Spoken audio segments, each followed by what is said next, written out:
Hello everyone, my name is to remain Femi Phillips. I'm just here to give you hints, my people, hints. Do you know that if anybody follow Mama Rainbow to Dubai, you can settle and base in Dubai? Do you know that? What you need to do, call this number 070-4000-3099 and speak to them that this is your plan. You want to go there and access Dubai if you're able to. You want to settle down in Dubai. That's it. They're going to give you working permits, where you're going to live, and the job. But go there first, follow Mama Rainbow to Dubai and go and assess it. It's a small money, not really much, but call the number, call them and find out. Get more information about it. Do you understand? Mama Rainbow 77 in Dubai is happening. We will be going on October 28th to November 3rd, just 5 days.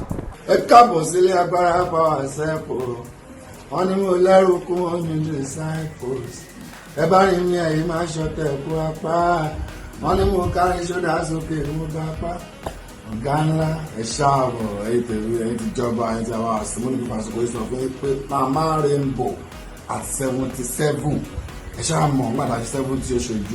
7 years ago, 2012, 77 lele.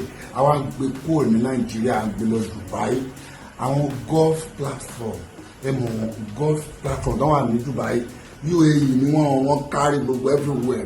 UAE golf platform. I want to Shabbat everywhere. Pasuma lokore fun ya e. Ma lokore fun mama in Dubai. Mama Rainbow at 77. Our golf lera tickets ye book online. Ṣe ẹ kàn sí wọn.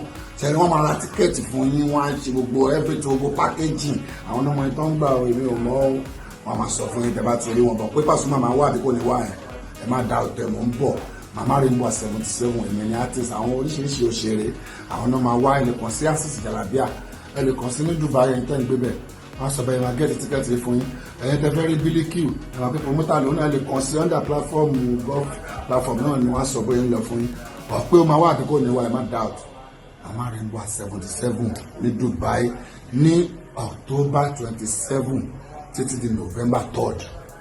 October 27 títí di November 3rd ọ̀sẹ̀ kan gbáko 2019. Mama Rainbow. Bó ṣe rí nìyẹn, ọmọ àti ìyá ló ń lọ, aláìsìkì méjì parapọ̀, àwọn golf platform náà tún pẹ̀lú wa, ẹ̀rí kó ti dùdú, ó máa dùdú. Mo pe gbogbo yín ẹ̀ jọ, àwọn golf platform náà ni mo fẹ́. Wọ́n sọ pé náà láì jẹ́ rí kóòtù dínà. Mo sọ bí wọ́n celebrate Mama Rainbow ni wọ́n celebrate àwa náà lọ́jọ́ kan. Àwọn oṣù barabandẹ̀ tá ń gbé fún àwọn akọni wa tó bá ti kú tán yẹn, a fẹ́ máa gbé fún wọn lójú ayé wọn.